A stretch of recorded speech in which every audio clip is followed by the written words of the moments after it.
மாணவர்களே, நாங்கள் உலோக அரிப்பு என்பதனை பற்றி இவ்வலகில் கற்க இருக்கின்றோம். வீட்டில் பயன்படுத்தப்படும் பல்வேறு உலோக பொருட்கள் மீது உங்கள் அவதானத்தை செலுத்துங்கள். நீங்கள் பயன்படுத்தும் பல்வேறு உலோக பொருட்களும் காலப்போக்கில் அவற்றின் மேற்பரப்பு மங்குதல், கரடுமுரடாதல், நிறமாற்றத்திற்கு உட்படுதல் போன்ற பல்வேறு மாற்றங்களுக்கு உட்பட்டுள்ளன என்பதை நீங்கள் உணர்ந்து கொள்ளக்கூடியதாக இருக்கும். இது எவ்வாறு நிகழ்ந்தது? உலோகங்கள் வழிக்கு திறந்து வைக்கும் போது பல்வேறுபட்ட மாற்றங்களுக்கு உட்படுகின்றன.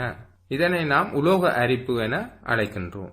நீங்கள் ஒரு சந்தர்ப்பத்தில் உங்கள் வீடுகளில் காணாமல் போயிருந்த கத்தி அல்லது மண்பட்டி போன்றவற்றை நீங்கள் மீண்டும் மண்ணிலுள்ளோ அல்லது வேறு இடங்களிலோ எடுக்கும் போது நீங்கள் என்ன அவதானத்தை பெற்றிருக்கிறீர்கள்? அவற்றின் நிறம் மாறி அவை துருப்பிடித்திருந்ததை நீங்கள் அவதானித்திருப்பீர்கள். மேற்படி உபகரணங்கள் இரும்பு அல்லது உருக்கினால் ஆனவை.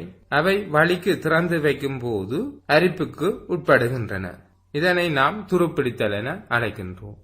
இனி மாணவர்களே, இவ்விடயத்தை பற்றி நாம் ஆழமாக பார்ப்போம். இவ்வலகை கற்பதன் மூலம் நீங்கள் துருப்பிடித்தலால் பொருளாதார ரீதியான நட்டங்கள் ஏற்படுகின்றன என்பதனையும், துருப்பிடித்தலுக்கு வழி நீர் அவசியம் என காட்டும் பரிசோதனைகளையும், துருப்பிடித்தலின் போது நிகழும் தாக்கங்களிற்கான இரசாயன சமன்பாடுகளையும் அறிந்து கொள்வீர்கள். உலோக அரிப்பு. வழியில் திறந்து வைக்கும் போது உலோகங்கள் பின்வரும் மாற்றங்களுக்கு உட்படுகின்றன: மங்குதல், கரடுமுரடாதல், நிறமாற்றத்திற்கு உட்படுதல். வழிக்கு திறந்து வைக்கப்பட்ட இரும்பு அல்லது உருக்கு அரிப்படைதல், துருப்பிடித்தல் எனப்படும். இரும்பு துருப்பிடிப்பதனால் பொருளாதார ரீதியாக நட்டத்தை ஏற்படுத்துகின்றது. உதாரணமாக, பாலங்கள் சேதமடைகின்றன, வாகனங்கள் சிதைவடைகின்றன, கப்பல்கள் சேதமுறுகின்றன. நீங்கள் சேதமுற்ற கப்பல் ஒன்றினையே முன்னர் படத்தில் பார்த்தீர்கள். சேதமுற்ற வாகனத்தை பார்க்கக்கூடியதாக உள்ளது.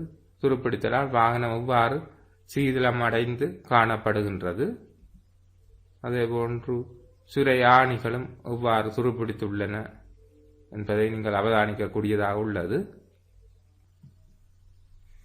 மாணவர்களே, இங்கு உலோக பகுதிகள் எவ்வாறு மங்குதல் அடைகின்றன என்பதனை நீங்கள் கண்டு கொண்டிருக்கின்றீர்கள். இரும்பாலான சாவி எவ்வாறு மங்குதல், அதாவது துருப்பிடித்துள்ளது என்பதனையும், அவ்வாறு பாத்திரங்கள், நாணயங்கள் எவ்வாறு மங்குதல் அடைந்துள்ளன என்பதை நீங்கள் அவதானிக்கக்கூடியதாக உள்ளது. இது உண்மையில் பொருளாதார ரீதியான நட்டத்தை ஏற்படுத்துகின்ற செயற்பாடாகும். இங்கு வெள்ளியானது சல்பருடனும் வலியுடனும் தாக்கமடைந்துள்ளது. அதேபோன்று இங்கு செம்பானது கார்பனேட்டுடன் தாக்கமடைந்து செப்பு கார்பனேட்டு வந்து அதன் நிறத்தை நீங்கள் அவதானிக்கக்கூடியதாக உள்ளது.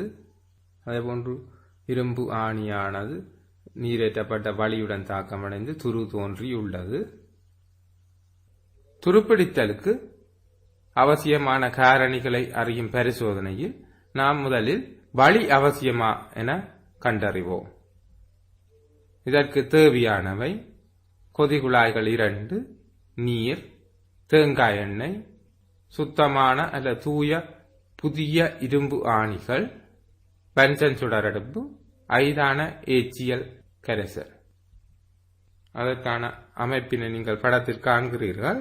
2 கொதிகுழாய்களில் 2 புதிய ஆணிகள் இடப்பட்டுள்ளன. ஒன்றினுள் வலியுடன் கூடிய குளிர் நீர் இடப்பட்டுள்ளது.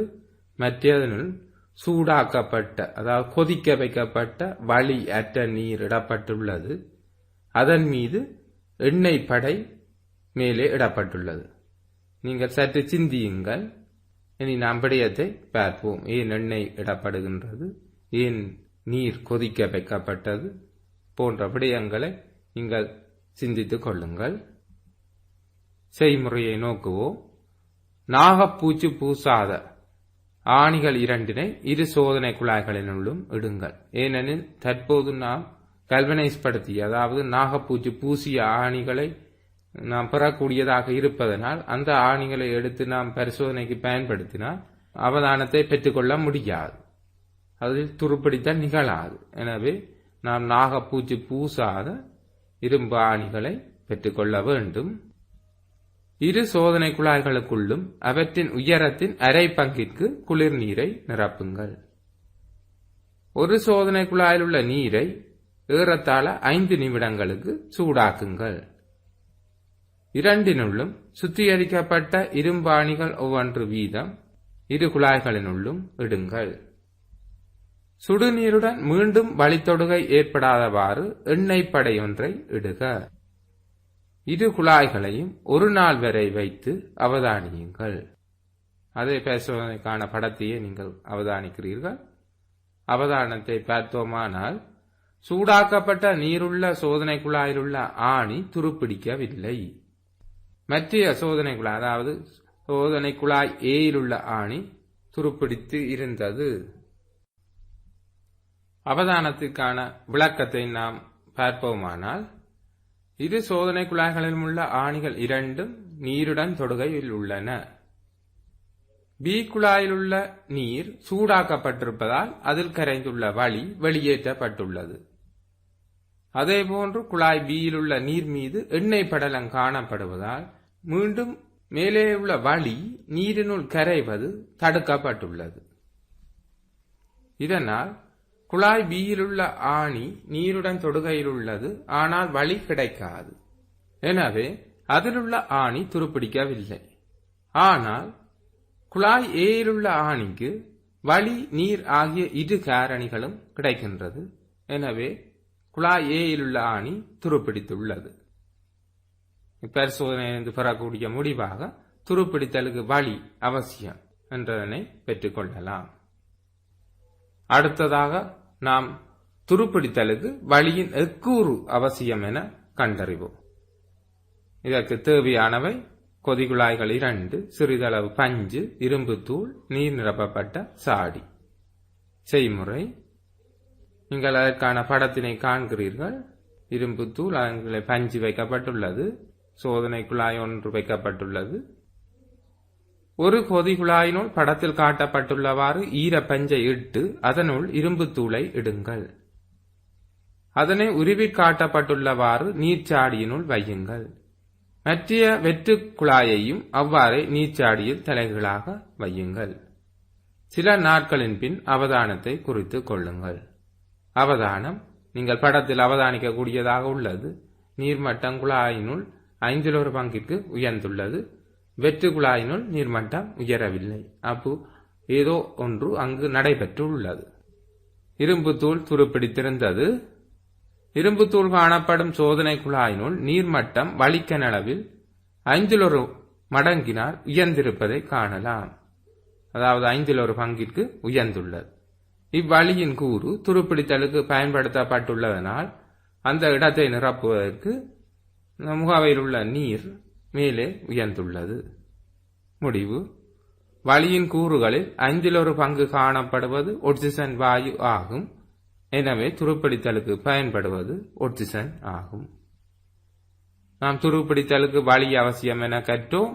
அதனை அடுத்து வளியின் எக்கூறு அவசியம், அதாவது ஒட்சிசன் அவசியம் என்பதனை பரிசோதனை மூலம் கண்டறிந்தோம். அடுத்ததாக துருப்பிடித்தலுக்கு நீர் அவசியமா என கண்டறிதல். இதற்கு தேவையானவை: சுத்திகரிக்கப்பட்ட இரும்பாணிகள் 4, கொதிகுழாய்கள் 2, 2 தக்கைகள், நீரற்ற கால்சியம் குளோரைட். செய்முறை: படத்தில் காட்டியவாறு சுத்திகரிக்கப்பட்ட இரும்பாணிகள் 2 வீதம் ரப்பர் தக்கைகளில் பொருத்திக் கொள்ளுங்கள். ஆணிகள் பொருத்தப்பட்ட ரப்பர் தக்கைகளில் ஒன்றை வெற்று சோதனை குழாயிலும் மற்றதை நீரற்ற கால்சியம் குளோரைட்டு அல்லது சிலிக்கா ஜெல் அடங்கிய சோதனை குழாயிலும் பொருத்துக. சில நாட்கள் வைத்து அவதானிக்க. அவதானம்: ஏயில் குழாயினுள்ளும் குழாய்க்கு வெளியேயும் உள்ள ஆணியின் பகுதிகள் துருப்பிடித்திருந்தன. எனினும் குழாய் பியில் குழாய்க்கு வெளியே வளிக்கு திறந்துள்ள பகுதிகளில் மாத்திரமே ஆணிகள் துருப்பிடித்திருந்தன. குழாய் பியினுள் நீராவி காணப்படுவதில்லை. ஏனெனில் கால்சியம் குளோரைட்டு நீராவியை உறிஞ்சக்கூடியது. எனவே குழாய் பியினுள் உள்ள ஆணியின் பகுதிகள் துருப்பிடிக்கவில்லை. முடிவு: நீர் தவிர்ந்த ஏனைய காரணிகள் இரு கொதிகுழாய்களுக்கும் பொதுவாக இருப்பதனால் துருப்பிடித்தலுக்கு நீர் அவசியம் என முடிவு செய்யலாம். துருப்பிடித்தலுக்கு வளி நீர் அவசியமா என கண்டறியும் பரிசோதனையை மீட்டலை நோக்குவோம். இங்கு 3 சோதனை குழாய்கள் காணப்படுகின்றன. ஒரு சோதனை குழாய்க்கு வளி நீர் இரண்டும் கிடைக்கின்றது. இரண்டாவது சோதனை குழாய்க்கு நீர் கிடைக்கின்றது, வளி கிடைக்கவில்லை. மூன்றாவது சோதனை குழாய்க்கு வளி கிடைக்கின்றது, நீர் கிடைக்கவில்லை. ஏனெனில் நீரற்ற கல்சியம் குளோரைட்டு காணப்படுவதால் அங்கு அதன் சோதனை குழாயினுள் உள்ள வளியில் நீராவியை இந்த நீரற்ற கல்சியம் குளோரைட்டு உறிஞ்சிவிடும். எனவே வளி உள்ளது, நீராவி இல்லை. மூன்றாவது சோதனை குழாய். இதனை ஒரு 2 அல்லது 3 நாட்களுக்கு வைத்தபின் அவதானித்த போது முதலாவது சோதனை குழாய் அதனுள் உள்ள ஆணி துருப்பிடித்திருந்தது. இரண்டாவது சோதனை குழாயில் உள்ள ஆணியும் துருப்பிடிக்கவில்லை. மூன்றாவது சோதனை குழாயில் உள்ள ஆணியும் துருப்பிடிக்கவில்லை. எனவே நாம் இதிலிருந்து வரக்கூடிய முடிவு, இரும்பு துருப்பிடித்தலுக்கு வளி நீர் ஆகிய இரண்டும் அவசியம். ஏதாவது ஒரு காரணி மட்டும் கிடைத்தால் துருப்பிடித்தல் நிகழாது.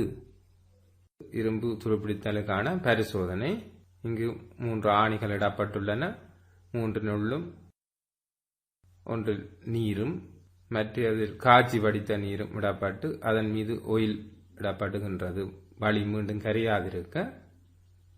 3வது கால்சியம் குளோரைடு அல்லது சிலிக்கா ஜெல் இடப்படுகின்றது. நீரேற்றப்படாத கால்சியம் குளோரைடு இடப்பட்டு மூடப்படுகின்றது. ஒரு நாள் வைத்தபின் அவதானித்த போது ஏயில் உள்ள ஆணி மாத்திரம் துருப்பிடித்திருப்பதையும் பிசியில் உள்ள ஆணிகள் துருப்பிடிக்காமல் இருப்பதையும் நாம் அவதானிக்கக்கூடியதாக இருக்கும். தொடர்ச்சியாக நாம் ஒரு 4 நாட்கள் வைத்து பார்த்த போதும் பிசியில் உள்ள ஆணிகள் துருப்பிடிக்கவில்லை. எனவே துருப்பிடித்தலுக்கு வளியும் நீரும் அவசியம் என இப்பரிசோதனையிலிருந்து நாம் முடிவுக்கு பெறக்கூடியதாக இருக்கும். துருப்பிடித்தலின் போது நடைபெறும் செயற்பாடுகள், அதற்கான படத்தினை நீங்கள் அவதானிக்கிறீர்கள். இங்கு துருப்பிடித்தலின் போது இரும்பானது இலத்திரன்களை இழக்கின்றது. ஆகவே இலத்திரன் இழத்தல் நமக்கு தெரியும். ஒட்சியேற்ற தாக்கம், ஒட்சியேற்றம் நிகழும் இடம் அனோட்டு என அழைக்கப்படுகின்றது. அந்த இரும்பு இழக்கின்ற இலத்திரன்களை வளியும் நீரும் தொடுகையுற்றுள்ள பகுதியில் ஒட்சிசனும் நீரும் பெற்றுக் கொள்ளுகின்றன. அதற்கான தாக்கத்தை நீங்கள் தற்சமயம் அவதானிக்கிறீர்கள். அவ்வாறு பெற்றுக்கொண்டு OH- அயனாக மாறுகின்றது. இனி நாம் விடயத்திற்கு வருவோம். இரும்பு அணு இலத்திரனை வெளிவிட்டு நேரயனாக ஒட்சியேற்றம் அடையும். இப்பகுதி அனோட்டு என அழைக்கப்படுகின்றது. Fe2++2E. உலோக அணு வெளிவிடும் இலத்திரனை பெற்றுக் கொள்ளக்கூடிய பதார்த்தம் அதற்கு அருகில் காணப்படும் போது மட்டுமே உலோகம் ஒட்சியேற்றம் அடையும். அந்த இலத்திரனை பெற்றுக்கொள்ளக்கூடிய வளி நீர் காணப்பட்டால் மாத்திரமே இரும்பு இலத்திரனை இழக்கும். வளிக்கோளத்தில் உள்ள ஒட்சிசன் மற்றும் நீர் அல்லது நீராவி என்பன சேர்ந்திருக்கும் போது அவை இலத்திரனை பெற்று தாழ்த்தலுக்கு உட்படும். இத்தாழ்த்தல் நிகழும் இடம் கதோட்டு என அழைக்கப்படும். அங்கு நடைபெறும் தாக்கம் நீர் சக ஒட்சிசன் இரும்பு இழந்த இலத்திரன்கள் அவை சேர்ந்து 4 OH- வருகின்றது. இதன்படி துருப்பிடித்தலின் போது நடைபெறும் அரையன் தாக்கங்கள், முதலாவதாக Fe-2E Fe2+, அதே போன்று H2O சக O2 சக 4E அம்புக்குறி 4 OH-. முதலாவது தாக்கத்தில் வெளிவிடப்படும் இலத்திரன்களின் எண்ணிக்கை இரண்டாவது தாக்கத்திற்காக பெற்றுக்கொள்ளும் இலத்திரன்களின் எண்ணிக்கைக்கு சமனாக வேண்டும். ஏனெனில் இங்கு வளியும் நீர் 4 இலத்திரன்களை பெற்றுக் கொள்கின்றது. ஆனால் ஒரு இரும்பணு 2 இலத்திரன்களை மாத்திரமே இழக்கின்றது. எனவே நாம் முதலாவது அரையன் சமன்பாட்டை 2ஆல் பெருக்குவோம்.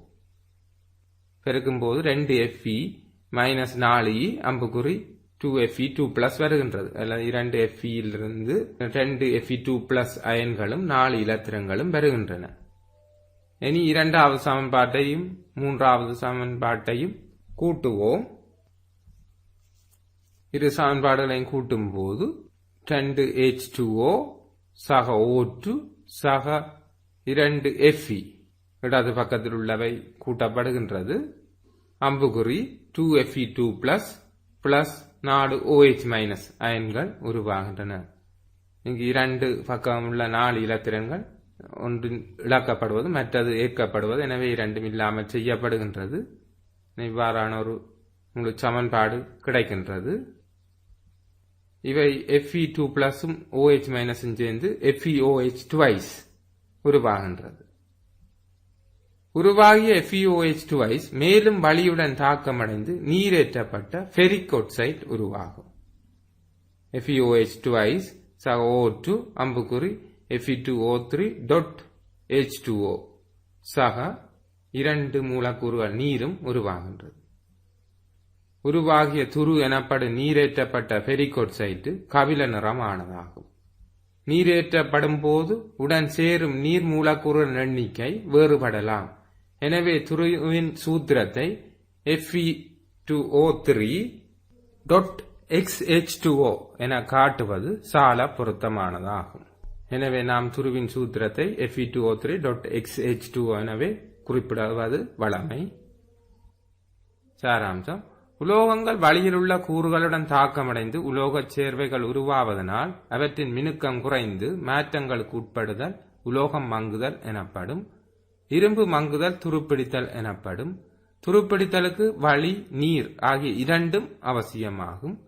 இரும்பு வளியிலுள்ள நீராவி ஆக்சிஜன் உடன் தாக்கம் புரிந்து இரும்பு ஐதரோக்சைடு உருவாகும். இரும்பு ஐதரோக்சைடு மேலும் ஆக்சிஜனுடன் தாக்கமடைந்து ஃபெரிக் ஆக்சைடு உருவாகின்றது. துரு கபில நிறமுடையதாகும். துருப்பிடித்தலுக்கு நீர் அவசியம் என காட்டும் பரிசோதனையில் கட்டுப்பாட்டு சோதனையாக சோதனை குழாயில் உள்ள நீராவியை உறிஞ்ச நீரற்ற கால்சியம் குளோரைடு அல்லது சிலிக்கா ஜெல் பயன்படுத்தப்படுகிறது. துருப்பிடித்தலுக்கு வளி அவசியம் என காட்டும் பரிசோதனையில் கட்டுப்பாட்டு சோதனையாக வளியை அகற்ற நீர் கொதிக்க வைக்கப்படுகிறது. மீண்டும் வளி கரையாதிருக்க எண்ணெய் படலம் இடப்படுகின்றது.